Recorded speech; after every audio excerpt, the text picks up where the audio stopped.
Hi, welcome to this episode of Violin Studio with Sharon.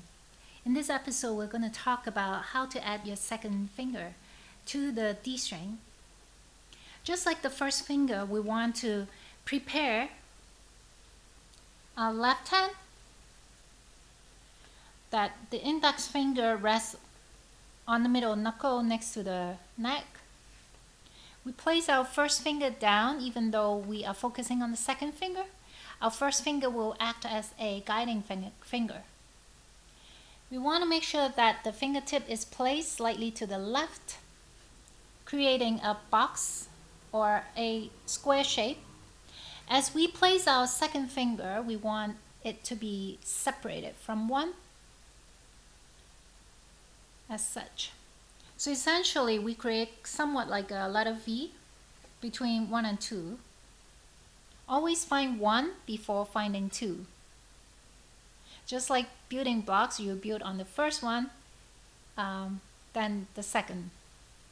Now, when you place your second finger, likewise, we want to create somewhat a square or a box shape with the fingertip slightly to the left. So imagine you have a red dot on the spot where the finger contacts the string, and the red dot will repeatedly contact the string each time on every single string. So let's pluck each finger twice. And let's repeat.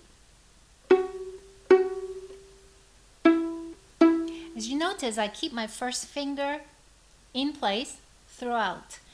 And the second finger acts as only lift and drop.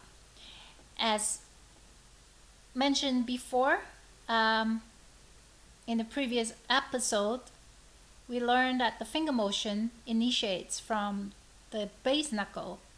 So make sure that the lift and drop of the finger starts with the base knuckle.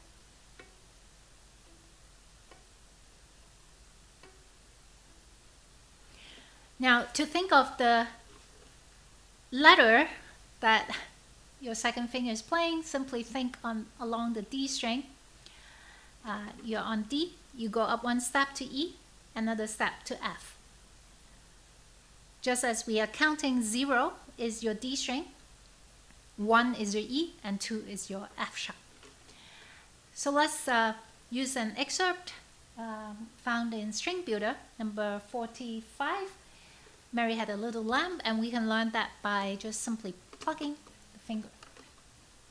So we prepare by having the first finger down and find your second finger.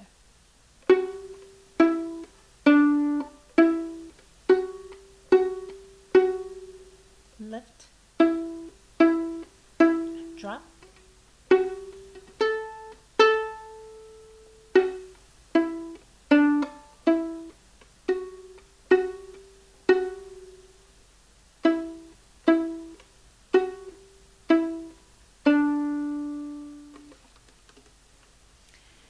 Now, to help fingers to move more effectively, practicing in groups of notes will be beneficial. For example, I will take the first 5 notes, F, E, D, E, F, or think about the finger that you're using, 2, 1, 0, 1, 2, or 2, 1, 0, 1, 2.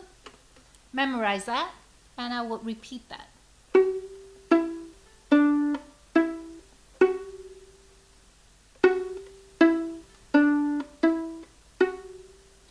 As you memorize the notes, you can focus on the finger action and also matching each letter name or each fingering to the finger that you're playing.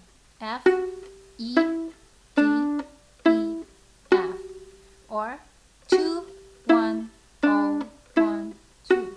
Or think of lift. Now drop. Repeating the same group of notes in multiple different ways is essential to effective practicing.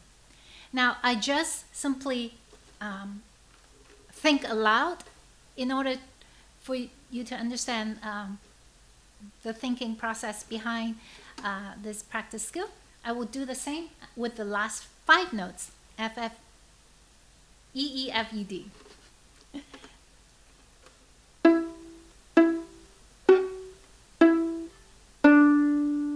Again, I will repeat it, but this time I am going to think of the finger. 1, 1, 2, 1, go. Now remembering to prepare your first finger down and keeping it throughout, so that we're not lifting and dropping the first finger unnecessarily. Drop, lift.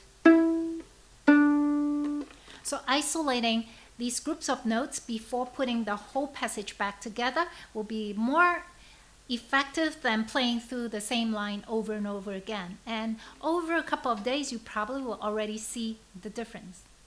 Now, in the next episode, we'll learn how to put the bow together to coordinate with the fingers. Thank you and happy practicing. Bye.